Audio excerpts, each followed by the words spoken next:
This video is made for adult collectors because I actually am very surprised that I like Nucleon Quest Convoy, the masterpiece. I didn't think I was going to, but I kind of dig it. I know I'm doing a lot of videos on the stuff that I bought from TFCon, but I need to be quick because I'm currently in China. But every time I look at this, I keep thinking of the house building song from Red Dead Redemption 2. It's really funny, but also I want to show you this. Home Depot train. I now have a Home Depot train. Look, this is great. Hang on. It's so fun and satisfying, but Home Depot train, Sentinel Prime train. He's got a shovel.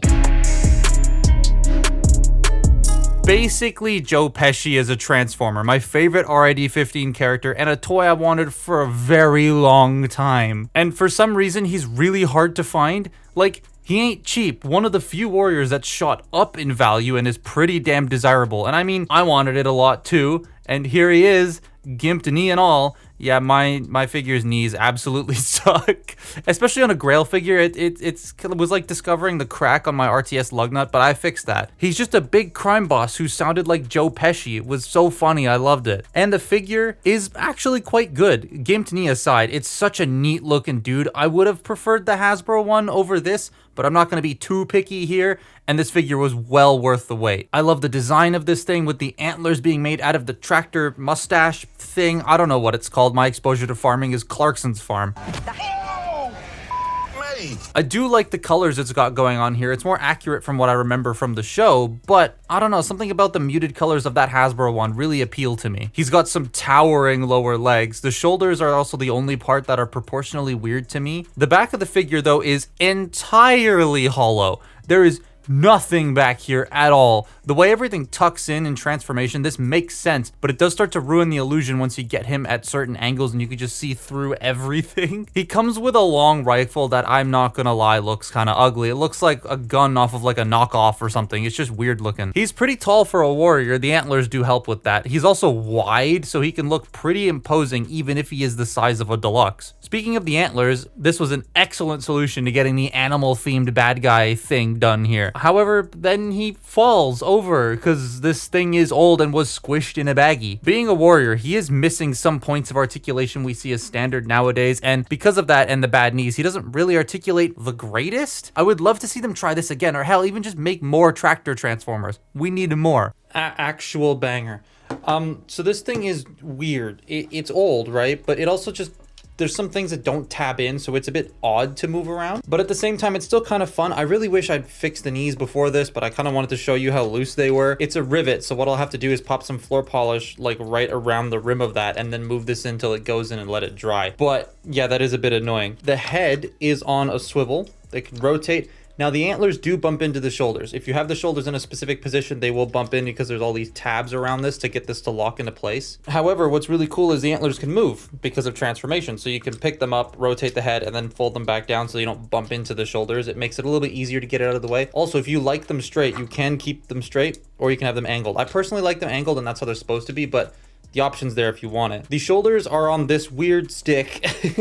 They're on this very weird stem to allow them to rotate. They're on a ball joint. They can do a full 360, but you know, they bump into a lot of things because the shoulder is shaped a slightly weird way to get all of this to tab in alt mode, but they can go out about that far. You do have another joint in the arm, that's for transformation, but you can use it if you want to for the articulation. He does have a ball jointed elbow, so you get 90 degrees of bend and your bicep swivel. Nothing at the hands other than folding in. He does have a waist joint because of the transformation. It only goes that far left and right because he has these like two tab bits here.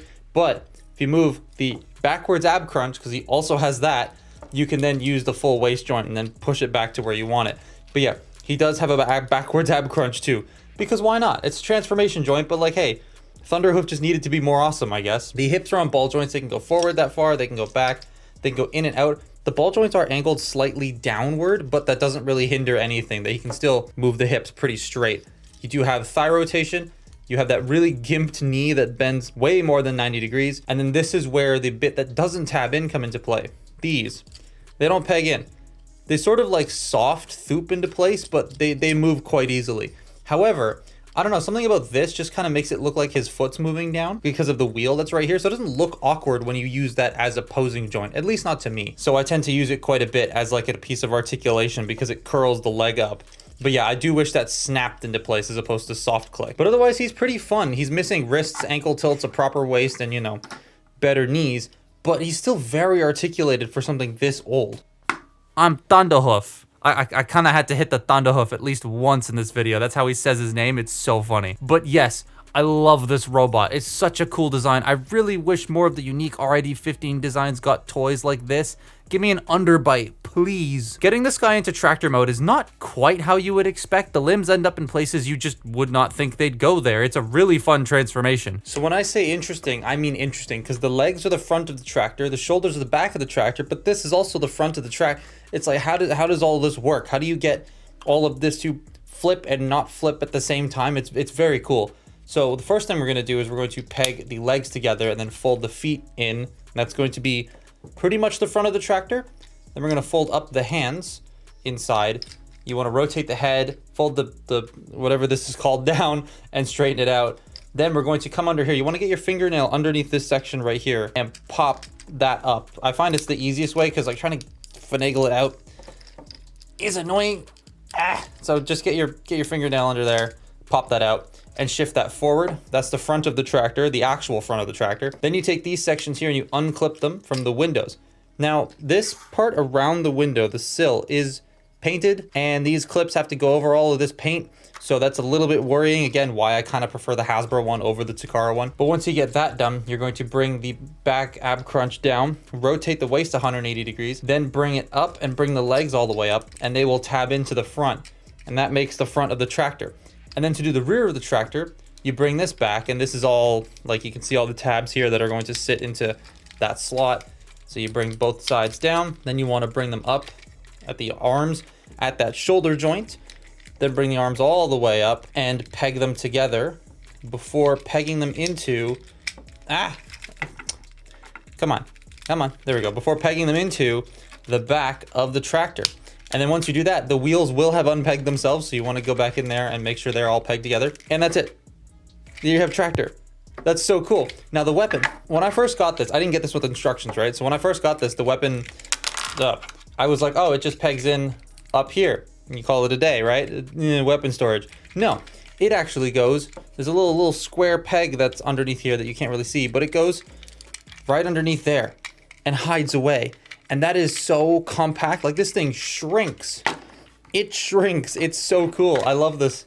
I love this transformation. It's so unique. Like, you never would think the arms go back here, but they do. It's so fun. Tractor. That's such a nice alt mode. I love it. This shade of blue, though, means the windows kind of blend in with the rest of the figure. Yeah, there's some metallic to break it up, but I don't know. I think a darker shade would have just been a little nicer. The metallic is also kind of spotty throughout, but other than those two issues, I love this alt mode. Again, I don't know what the mustache thing is called at the front, but it looks cool, and because of transformation, it can go up and down, which is neat. You can also flip it the other way around and make it look like some weird telehandler, but then his face is just standing there going, I'm Thunderhoof. The big chunky tires means he rolls very well, just not very well on a hard surface. I love the weapon storage underneath, but again, if you want to, you can peg it on top if you're weird. It's also clean, other than the head at the front under the salad fork. There's nothing hanging out here. It's such a nice thing overall, but it's expensive.